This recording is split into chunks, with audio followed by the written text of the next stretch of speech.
마태복음 28장 1절로 10절을 봅니다. 부활의 말씀입니다. 할렐루야. 기도합시다. 하나님, 부활을 주심을 감사합니다. 저희들에게 기쁨을 주시고 영원한 소망을 주심을 감사합니다. 이 시간 말씀 중에 은혜 받게 하시고 우리의 가슴 속에 부활의 불이 타오르게 하여 주옵소서. 이 시간 종의 입술을 지키어 주옵소서. 예수 이름 받들어 간절히 기도하옵나이다. 아멘. 할렐루야. 옆에 분과 함께 해피 이스터 하십시다. 해피 이스터. 정말 하나님께서 우리를 사랑하셔서 부활을 주셨습니다. 부활을 주셨습니다. 모든 죽음의 권세를 이기고 사망의 권세를 이기고 불안과 걱정과 근심과 모든 죄악의 권세를 이기고 영원한 생명 되신 예수님께서 우리에게 축복의 부활을 주셨습니다. 할렐루야. 주님의 부활을 되새기는 이 감격의 아침, 여러분의 마음속에, 여러분의 가정에 부활의 기쁨과 평화가 넘치시기를 주님의 이름으로 축원합니다. 십자가와 부활은 기독교의 초석입니다. 십자가와 부활이 없이는 오늘날 기독교가 존재할 수가 없는 것입니다. 고린도전서 15장 14절의 말씀 보면 그런 말씀이 있어요. 그리스도께서 만일 다시 살지 못하셨다면 우리의 전파하는 것도 헛것이요 또 너희의 믿음도 헛것이니라 했습니다. 그러므로 예수님께서 십자가의 죽으심으로 끝났다고 하면은 오늘날 기독교가 존속되지 못했다고 하는 말씀인 것입니다. 그래서 우리 초대교회 교인들은 그 당시 예수님의 부활을 목격한 그 순간부터 인사하기를 뭐라고 인사했냐면 그리스도께서 부활하셨도다. 그것이 그들의 인사였습니다. 그들이 성도들이 만나면 해피 이스터, 그리스도께서 부활하셨도다. 예수님이 죽으신 이후에 얼마나 불안했습니까? 예수님이 죽으신 이후에 얼마나 떨었습니까? 예수님이 죽으신 이후에 자기들 모두 끝났다고 생각을 했습니다. 그러나 주님께서 부활 후 죽음 후 3일 후에 부활하시어 그들의 마음이 감격하며 뜨거우며 새로운 소망이 생김으로 말미암아 그들에게는 최대의 기쁨이요 최고의 평화이요 진정한 승리요 오늘날 주님께서 부활하시면 우리의 영원한 생명이 되는 줄 믿고 하나님께 감사하시기를 간절히 기도합니다. 그럼에도 불구하고 오늘날 많은 사람들이 부활에 대한 뜨뜻한 그런 마음이 없이 식어져 갔어요. 뭐 부활이 그렇게 필요해? 오늘날 내 삶 속에 믿음으로 살면 됐지. 이 극단적인 자유주의자들에 의해서 이 부활신앙에 부정되거나 외면당하는 일이 종종 일어나는 것이 현실인 것을 우리가 고백하지 아니할 수가 없습니다. 사랑하는 여러분, 과연 사람은 죽음과 함께 없어지고 마는 존재일까요? 죽음은 끝나는 존재일까요?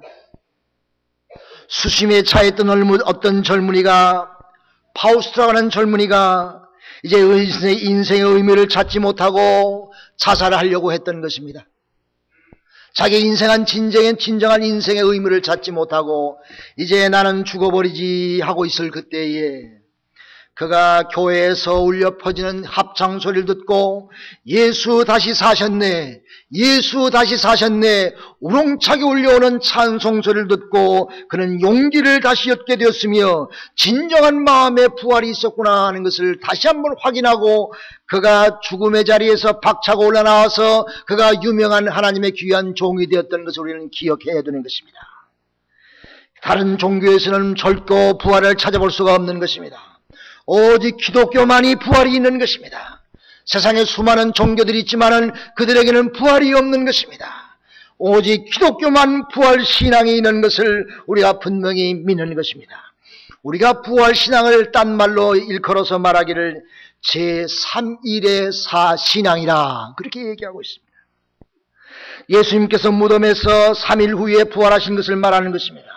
이것은 이 부활을 토대로 일어난 기독교이기 때문에 이 3일의 신앙이란 말이 옛날부터 있었던 것을 우리는 기억해야 되는 것입니다. 예수님께서 3일 만에 부활하셨죠. 예수님께서 성전을 보시고 성전을 헐라 내가 3일 만에 이 성전을 다시 일으키리라 예수님께서 자기 몸의 부활을 미리 예언하셨던 것을 볼 수가 있습니다. 예수님께서 인자는 장로와 제사장과 장로들과 이 서기관들에게 고난을 받아 죽임을 당하고 3일에 다시 살아나리라 주님께서 미리 예언하셨던 것입니다. 그러므로 우리에게 이 부활은 엄연한 사실이고 엄연한 축복이며 우리의 신앙생활의 핵심인 것입니다. 제 할아버님이 부흥회를 많이 다니시는 부흥회 다니는 장로님이셨어요. 옛날엔 장로님들이 교회를 많이 섬겼죠. 기독교 초기에. 근데 우리 할아버님께서 부흥회를 갔다가 오셨는데 우리 할아버님의 아버님이 아프시다가 돌아가셨어요. 보니까 아버님이 돌아가셨고 운명하는 것도 워치하지 못했고 해서 너무 마음이 아파가지고 우리 할아버님이 단지를 했어요. 새끼손가락을 찢어가지고 피를 내서 그 아버님의 입을 벌리고 거기에다 피를 넣었어요. 피를 한참 넣는데 놀랍게도 우리 할아버님의 아버님이 다시 사셨습니다. 할렐루야. 이건 우리 집안에 내려오는 전통인 것입니다. 우리 할아버님의 아버님이 다시 사셨어요. 다시 사셔서 죽었던 우리 할아버님의 아버님께서 사셔가지고 며칠 계시다가 평안한 얼굴로 기쁜 얼굴로 우리 할아버님과 대화도 하면서 눈으로 계시다가 하늘나라 가셨다고 합니다. 할렐루야. 할렐루야. 우리 인간의 역사 가운데서도 이렇게 부활이 있는 것입니다. 생명이 완전히 끝나는 것이 아니라 하나님의 은혜의 역사로 말미암아 다시 사는 역사가 있다고 하는 사실을 우리는 분명히 오늘날 우리 사는 현실 속에도 믿게 되는 것입니다. 막달라 마리아와 다른 여인들이 손에 향품을 들고 걱정스러운 마음으로 무덤을 향해 올라가고 있었습니다. 이들이 무덤에 도착했을 때에 무덤에 큰 돌문이 있어서 걱정하는 마음으로 올라갔는데 의외로 그 돌문은 열려져 있었고 예수님의 시체는 간 곳이 없었습니다. 그때 천사가 그들에게 말하기를 너희는 무서워 말라. 십자가에 못 박힌 예수를 너희가 찾는 줄을 내가 아노라. 그가 여기 계시지 않고 그의 말씀대로 살아나셨느니라. 할렐루야. 그가 살아나셨느니라. 와서 그가 누워있던 곳을 보라. 또 너희는 빨리 가서 제자들에게 이르되 그가 죽은 자 가운데서 살아나셨고 너희보다 먼저 갈릴리로 가셨느니라 라고 전하라. 이 말씀을 듣고 막달라 마리아와 여인은 놀란 마음으로 산을 내려올 때에 그에서 뒤에서 마리아야 마리아야 부르는 예수님의 음성이 들렸습니다. 어디서 많이 듣던 음성이며 그 부활하신 예수님을 그 자리에서 이 막달라 마리아는 만나게 되었던 것입니다. 새로운 힘과 용기를 얻게 되었던 것입니다. 예수를 부인했던 베드로도 그 소식을 듣고 황제의 권위 앞에서 예수님의 부활을 증거할 수 있는 힘이 있었으며 그 증거로 인해서 스데반도 예수를 증거하다가 돌에 맞아 죽었지만은 그의 얼굴은 천사와 같이 빛이 나며 예수의 부활을 죽는 순간까지 증거했던 것을 우리는 성경을 통해서 우리가 찾아볼 수가 있는 것입니다. 사랑하는 여러분, 여러분의 삶 가운데도 부활의 기적의 축복의 역사가 있기를 주님의 이름으로 축원합니다. 부활은 우리에게 무엇을 얘기하고 있습니까? 부활이 왜 그렇게 중요합니까? 부활은 우리에게 얘기하는 것이 무엇입니까? 부활 사건은 예수님이 하나님의 아들이라는 사실을 증명해주는 사건인 것입니다. 예수님은 하나님의 아들이다. 예수님은 인간이 죽고 3일 만에 부활한다고 하는 것은 인간의 한계를 넘은 일인 것입니다. 초인적인 일이요 하나님의 아들만이 가능한 그런 일인 것입니다. 그러므로 예수님의 부활은 예수님의 신성과 인성을 우리에게 증거하는 엄연한 사건으로서 예수 그리스도 부활하신 그분이 하나님의 아들임을 증명해 주시는 것입니다. 사랑하는 여러분, 그분을 우리가 믿고 삽니다. 그분이 우리를 사랑해 주시고 그분이 우리와 함께 늘 동행하시는 것을 믿고 하나님께 찬송과 영광을 돌리시기를 주님의 이름으로 축원합니다. 여러분, 확실한 증거가 있습니다. 터키의 소피아 성당에 가면은 예수를 죽인 빌라도가 예수의 죽음을 부활을 증거한 빌라도의 보고서가 지금도 찾아볼 수가 있다고 합니다. 소피아 로렌의 소피아 성전에 가보면은 그 빌라도의 보고서가 50권이나 되는 것이 지금도 보관되었다고 합니다. 거기에 보면은 예수님을 죽인 빌라도가 예수님의 부활을 증거하는 그런 역사적인 사건이 거기에 적혀 있다고 합니다. 그가 쓴 내용을 보면은 빌라도가 말하기를 카카에게 문안드립니다. 제가 다스리는 지역에서 최근 수년 동안 일어난 사건은 너무나 독특한 일이어서 시간이 흐름에 따라 우리나라의 운명까지 변하게 될 수도 있는 모르는 그런 큰 일이기 때문에 저는 이 사건이 일어난 대로 카카에게 소상히 알려드리고자 합니다. 저의 부관 마룩스에게 명하여 병정 몇 사람을 대동하고 가서 매장하는 것을 감독하고 불경스러운 일이 일어나지 않도록 하라고 지시하였습니다. 며칠 후 그 무덤은 비어 있었으며 그의 제자들은 각처로 다니면서 예수가 자신이 말한 대로 죽은 자 가운데서 살아나셨다고 전파하였습니다. 이 사건은 예수를 십자가에 못 박았던 사건보다 더 혼란스러운 일이었었습니다. 저는 그 후에 이슬람이라고 하는 자를 보내서 조사토록 했는데 그가 보고하기를 사람들은 무덤 위에서 부드럽고 아름다운 빛을 보았다고 했고 처음에 여자들이 그들의 풍습대로 예수에게 발을 향유를 가지고 왔는가 하고 추측했었습니다. 그러나 그들이 파수꾼을 통과할 수 없었을 것이라고 생각했으나 이상하게도 주위가 환하게 비치며 밝게 비치며 거기에 이미 죽었던 많은 사람들이 수의를 입은 채로 서 있는 것 같다고 했습니다. 그들 모두가 말로는 형용할 수 없는 기쁨에 충만하게 환호했었으며 아름다운 음악으로 온 누리에 하나님을 찬양하는 소리가 가득 차고 넘친다고 말했던 것입니다. 제가 생각하기로는 만일 그러한 그들의 주장이 사실이라고 하면은 십자가 옆에서 말키스가 말한 것처럼 나도 진실로 이 사람은 하나님의 아들이었다고 말하고 싶습니다.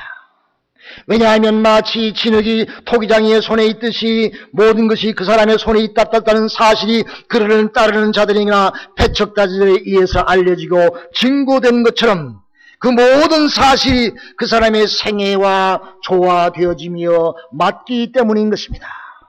이 모든 사실이 그 사람의 생애와 조화되며 그는 정말로 물로 포도주를 만들었으며 바다를 잔잔케 했으며 폭풍을 멈추게 했으며 고기를 잡아서 그 입에서 은전을 얻어낼 수 있었던 것입니다.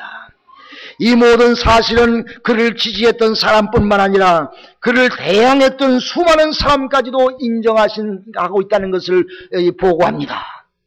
각하여 이것은 제가 할 수 있는 한 사실대로 기록하는 것입니다. 저는 각하의 건승을 빕니다. 저는 각하의 가장 충실한 신하입니다. 이렇게 빌라도는 자기의 상관에게 예수의 부활을 보고했던 것입니다. 성도 여러분, 주님의 부활은 이처럼 하나님의 아들 되심을 나타내는 사건인 것입니다. 예수를 반대했던 사람이나 예수를 믿던 사람이나 하나같이 그가 하나님의 아들임을 증거했던 것입니다. 우리 믿는 자에게는 참 소망이 되는 것입니다. 사랑하는 성도 여러분, 그리스도께서 부활하지 못했다고 하면은 불의가 승자임을 증명하는 것인 것입니다. 이 세상에 불의가 얼마나 많습니까? 얼마나 억울한 사람들이 많습니까? 주님께서 부활하심으로 최후의 승리는 의인이 거두게 된다는 사실을 만천의 천하에 공언하게 되었던 것입니다.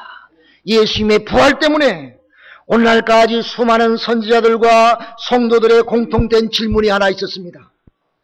어찌하여 죄인이 형통하며 악한 꾀를 도모하는 자가 잘되고 의인은 고난을 당해야 합니까? 이렇게 질문하는 것입니다. 그러나 사랑하는 여러분, 주님의 부활은 이러한 모든 질문에 참 해답을 주시는 것입니다. 최후의 승리는 예수에게 있듯이 최후의 승리는 의와 진리와 하나님의 예수 그리스도의 생명이 승리한다는 사실을 우리는 고백해야 될 줄로 믿습니다. 할렐루야! 예수님의 부활 때문에. 그러므로 우리는 비록 고난 중에 있다고 할지라도, 어려움 중에 있다고 할지라도, 고통 중에 있다고 하실지라도, 최후의 승리인 주님의 부활이 있기 때문에 우리는 승리할 것을 줄 믿습니다. 우리는 참 소망의 주님에게 있는 줄 믿습니다. 그러므로 성경은 우리에게 말합니다. 너희는 세상에서 환난을 당하나 담대하라. 내가 세상을 이기었노라. 할렐루야. 그러므로 주님의 부활이 있었기에 우리의 영원한 생명이 있으며 영원한 축복이 있으며 하나님의 나라가 우리 모두에게 주어진 줄로 믿습니다. 할렐루야.